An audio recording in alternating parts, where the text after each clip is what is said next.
갑자기 심장이 막 터질 것처럼 뛰고 숨이 턱 막히면서 세상이 무너지는 것 같은 느낌. 혹시 겪어보셨나요? 공황 발작의 그 극심한 공포를요? 우리는 이걸 그냥 불안이 좀 심해서 그렇다고 그렇게만 생각해도 괜찮은 걸까요? 아니면 혹시 우리 뇌와 영혼이 보내는 훨씬 더 깊은 신호는 아닐까요? 자, 오늘 이 시스템 속의 비명이 대체 뭘 의미하는지 같이 한번 파헤쳐 보시죠. 바로 이 문장이 오늘 우리가 나눌 이야기의 핵심, 뭐랄까 마스터키 같은 겁니다. 증상을 그냥 없애야 할 문제로만 보는 게 아니라 해독해야 할 메시지로 바라보는 거죠.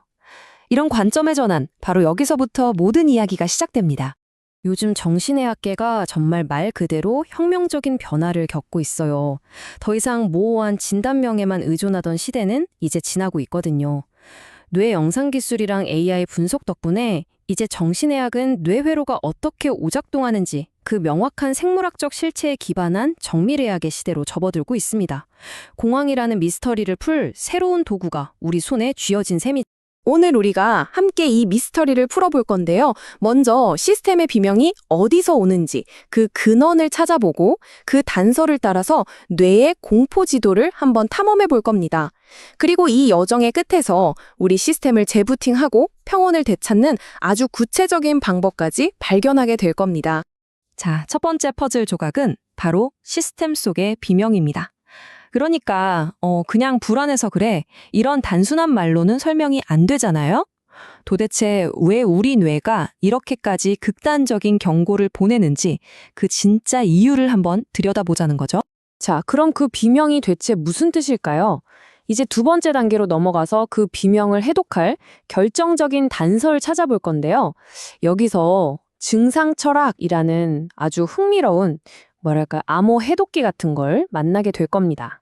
핵심은 이거예요. 공황 발작 같은 게 그냥 의미 없이 찾아오는 고통이 아니라는 겁니다. 오히려 내 삶이 나한테 보내는 가장 솔직한 신호라는 거죠. 우리 몸이 보내는 메시지를 계속 무시하고 억누르기만 하면 안 되고 이제는 한번 귀 기울여 들어볼 때가 됐다는 이야기입니다. 여기서 정말 재밌는 게 뭐냐면요. 우리가 스트레스에 반응하는 방식이 크게 세 가지가 있다는 거예요. 근데 공황은 이 중에서 공격, 반응, 그러니까 스트레스를 어떻게든 힘으로 눌러 없애려다가 그게 한계에 딱 부딪혔을 때 그때 터져나오는 말 그대로 시스템의 파산 선고 같은 겁니다. 자, 근데 이런 철학적인 이야기만으로는 뭔가 좀 부족하죠? 그래서 이 반응들이 실제로 우리 뇌 안에서 어떻게 돌아가는지 이제 진짜 뇌의 공포 회로 지도를 펼쳐놓고 과학의 세계로 한 걸음 더 깊이 들어가 보겠습니다. 최근에 스탠퍼드 대학에서 정말 놀라운 연구 결과가 나왔어요. fMRI랑 AI를 써서 보니까 불안이랑 우울이 그냥 뭉뚱그려진 게 아니라 뇌 회로에 따라서 뚜렷하게 6가지 유형으로 나뉜다는 걸 밝혀낸 거죠. 이건 앞에서 말한 철학적인 분류가 그냥 상상이 아니라 명백한 생물학적 근거가 있다는 걸 보여주는 아주 강력한 증거입니다. 자, 그리고 바로 이 지점에서 모든 게 딱 맞아떨어집니다. 아까 말했던 스트레스를 힘으로 밀어붙이려던 그 공격 유형이요. 이게 바로 브레이크가 고장난 공포 상태인 N타입 뇌회로랑 정확하게 일치한다는 사실. 와, 공황 발작의 신경학적 실체가 바로 여기에 있었던 겁니다. 그런데 여기서 아주 중요하고 또 좀 민감할 수 있는 질문 하나를 던져봐야 해요. 이게 뭐냐면 공황 발작이랑 우리가 흔히 조현병이라고 부르는 정신증, 이 둘의 경계에 대한 이야기거든요. 이 두 가지가 생물학적으로는 깜짝 놀랄 만큼 비슷한데 결정적으로 다른 지점이 있습니다. 이 둘의 결정적인 차이를 아주 쉽게 비유하자면 소프트웨어 오류냐, 하드웨어 고장이냐의 차이예요. 공황은 소프트웨어의 일시적인 오류, 그러니까 회로가 잠깐 오작동하는 것에 가깝습니다. 하지만 정신증은 하드웨어 자체, 즉 뇌 구조에 손상이 생긴 상태라는 거죠. 이게 정말 중요한 결정적인 차이점입니다. 그리고 요즘에는 비스닙 같은 정밀 분석 모델 덕분에 병원에서도 이 중요한 차이를 훨씬 더 명확하게 구분할 수 있게 됐어요. 이게 왜 중요하냐면 불필요한 두려움을 덜어주고 또 정확한 치료로 갈 수 있는 길을 열어주는 아주 강력한 도구가 되기 때문이죠. 자, 이제 원인이 뭔지 깊이 파고들었으니까 가장 중요한 해결책으로 넘어가야겠죠? 우리 뇌 시스템을 안전하게 재부팅하고 다시 평온을 찾는 명확한 3단계 매뉴얼을 지금부터 알려드리겠습니다. 이 회복 과정은 딱 컴퓨터 고치는 거랑 비슷하다고 생각하시면 돼요. 3단계로 진행되는데요. 첫째, 망가진 하드웨어의 기초부터 다시 다지고, 둘째, 오류가 자꾸 나는 소프트웨어를 조정하고, 마지막으로 시스템 전체를 최신 버전으로 싹 업데이트하는 거죠. 첫 단계는 뇌의 가장 기본적인 질서를 바로잡는 겁니다. 하드웨어를 수리하는 거죠.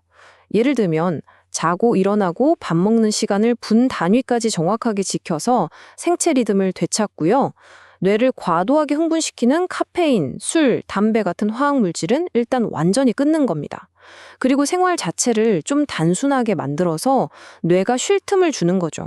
두 번째 단계는 소프트웨어 튜닝입니다. 잘못된 뇌 회로를 다시 훈련시키는 건데요. 마음 챙김 명상 같은 걸로 오직 호흡에만 집중해서 뇌 속의 소음을 줄여나가는 거예요. 그리고 또 하나 중요한 게 신체 증상이 나타날 때 나 죽을 것 같아 가 아니라 지금 심박수가 120이네 이런 식으로 그냥 객관적인 사실로 이름 붙여보는 연습을 하는 겁니다. 이게 회로의 오류를 바로잡는 데 아주 효과적이에요. 자, 이제 마지막 가장 깊은 단계인 시스템 업데이트입니다. 이건 단순히 증상을 없애는 걸 넘어서 그 증상이 나에게 보낸 메시지를 내 삶으로 가져오는 과정이에요. 왜 하필 지금 이 증상이 나에게 왔을까? 스스로에게 질문을 던져보는 거죠. 공황 속에서 느꼈던 그 죽음에 대한 공포를 오히려 이제 진짜 내 삶을 살아야겠다는 계기로 삼는 겁니다. 그리고 나만의 삶의 원칙을 세우는 거죠. 결국 우리가 마지막에 던져야 할 질문은 이 증상을 어떻게 하면 없앨 수 있을까가 아닌 거죠. 그게 아니라 이 증상은 도대체 왜 나에게 온 걸까? 바로 이 질문입니다.